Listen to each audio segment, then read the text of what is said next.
गगन नाम का एक गरीब लड़का अपने माता पिता के साथ रहता था। 3 महीने पहले ही उसके पिता को दिल का दौरा पड़ा था, तो डॉक्टर ने घर पर ही आराम के लिए बोला था। इसलिए घर में रोटी दाल की और परेशानी बढ़ गई थी। गगन बीए पास था, पर उसे कहीं भी नौकरी नहीं मिल रही थी। वो रोजाना नौकरी की तलाश में घर से निकलता था। माँ, मैं जा रहा हूँ, शाम हो जाएगी लौटने में मुझे। गगन बेटा, 2 रोटी बांध देती हूँ।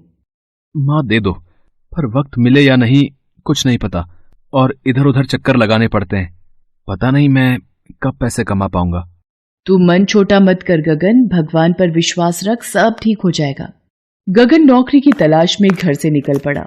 इधर उधर घूमते हुए वो काफी जगह नौकरी मांगने गया, पर कहीं भी उसे नौकरी नहीं मिली। वो निराश ही घर वापस आ जाता है। अगले दिन क्या हुआ गगन बेटा, कोई नौकरी की बात हुई?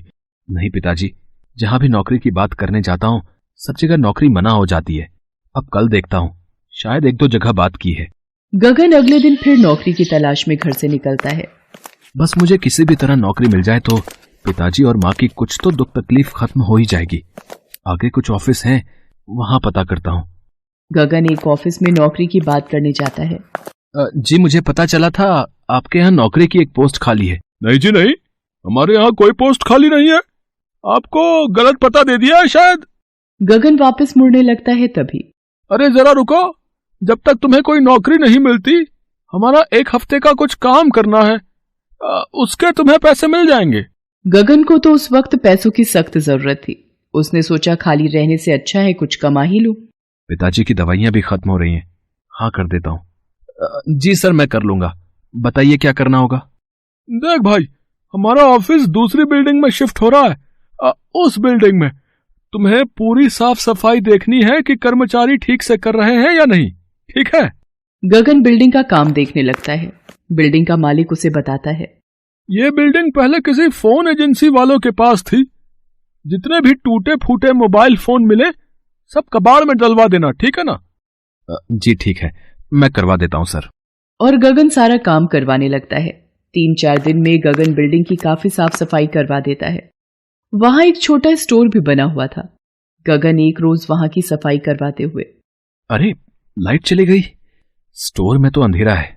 मेरा मोबाइल तो बाहर टेबल पर रखा है। देखता हूं किसी फोन की फ्लैश लाइट जल जाए। ये तो सारे फोन खराब हैं। ये वाला देखता हूं। हाँ, इसकी फ्लैश लाइट जल गई। इस फोन की तो कंडीशन भी सही लग रही है। सर से पूछकर अगर मैं इसे रख लूं तो पिताजी को दे दूंगा। उनके पास भी फोन नहीं है। ये सोचकर गगन मालिक के पास आता है और कहता है, सर ये मोबाइल फोन मैं रख लूं?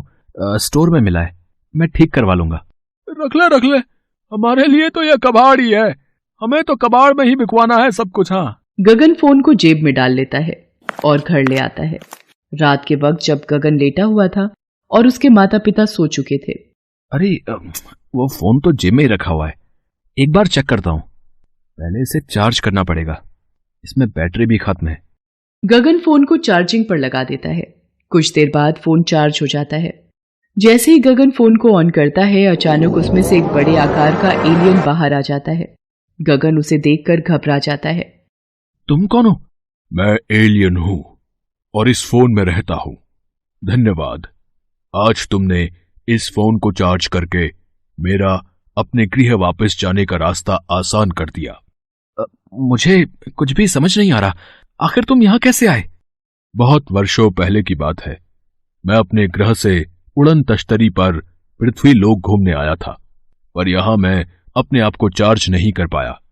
मुझे अपने आप को चार्ज करना था, इसलिए मैं इस फोन में घुस गया, पर यह फोन खराब था, तो दुकानदार ने इस फोन को स्टोर में फेंक दिया। मैं इस फोन के अंदर ही फंस गया। जब तक यह चार्ज नहीं होता मैं इसमें से बाहर नहीं आ सकता था। आज कितने समय बाद तुमने इस फोन को चार्ज किया और मैं बाहर आ सका। अब मैं अपने ग्रह वापस जा सकता हूं। इतनी देर में गगन की माँ आवाज लगा देती है, गगन बेटा जल्दी आ, लगता है तेरे पिताजी की तबीयत खराब हो रही है, इन्हें अस्पताल लेकर जाना पड़ेगा। पिताजी, गगन, सीने में बहुत तेज दर्द हो रहा है। माँ, पिताजी बेहोश हो गए। अब मैं क्या करूं माँ? अस्पताल पहुंचने में बहुत वक्त लग जाएगा। गगन, मैं तुम्हारी मदद कर सकता हूं। इस फोन के बटन को ऑन कर दो। जब तक मैं पिताजी को हॉस्पिटल ना ले जाऊं तब तक तुम इस फोन से बाहर नहीं आओगे। पता नहीं तुम क्या नुकसान कर दो। गगन, एक बार मेरे पर विश्वास तो करके देखो। बस एक बार इस फोन का बटन ऑन करो। गगन फोन का बटन ऑन करता है, तभी वो मोबाइल फोन एक कार में तब्दील हो जाता है। ये देखकर गगन और उसकी मां हैरान रह जाते हैं। गगन, ज्यादा देर मत करो, जल्दी से अपने पिताजी को अस्पताल ले चलो। गगन जादुई फोन कार में अपने पिताजी को अस्पताल लेकर जाता है। अच्छा हुआ आप समय पर अपने पिताजी को ले आए, नहीं तो उनकी तबीयत ज्यादा बिगड़ सकती थी। घबराने की कोई बात नहीं है, हमने दवाइयां लिख दी हैं, समय से देते रहिएगा। गगन अपने माता पिता के साथ जब घर आता है। एलियन भैया, मैं तो आपको जादू भैया ही बुलाऊंगा। आज आपकी जादुई फोन कार की वजह से मेरे पिताजी की जान बच गई। गगन, तुमने भी तो मेरी मदद की, वो भी बिना किसी स्वार्थ के। आज अपने ग्रह वापस जाने से पहले मैं तुम्हें कुछ देना चाहता हूं। एलियन हवा में हाथ घुमाता है और एक बड़ी सी मशीन वहां आ जाती है। गगन, ये हमारे ग्रह की सबसे प्रसिद्ध जादुई फोन कार मशीन है। अब इसकी सहायता से तुम ढेर सारी जादुई फोन कार बनाकर बाजार में बेच सकते हो और अपनी गरीबी को दूर कर सकते हो। जब तुमने ये मोबाइल फोन अपने पिता के लिए सोचकर स्टोर से उठाया, मैं तभी समझ गया था कि तुम एक बहुत ही नेक दिल इंसान हो, जो अपने परिवार के बारे में अपने से पहले सोचते हो। इसलिए आज मैं उपहार के रूप में ये जादुई फोन कार बनाने की मशीन तुम्हें दे रहा हूं। आपका बहुत बहुत शुक्रिया जादू भैया, मैं आपका दिया ये उपहार हमेशा याद रखूंगा। उसके बाद एलियन गगन और उसके माता पिता से विदा लेकर अपने ग्रह को वापस लौट जाता है। उस दिन से गगन उस मशीन से जादुई फोन कार बनाकर बेचने लगा और धीरे धीरे वो एक बड़ा आदमी बन गया।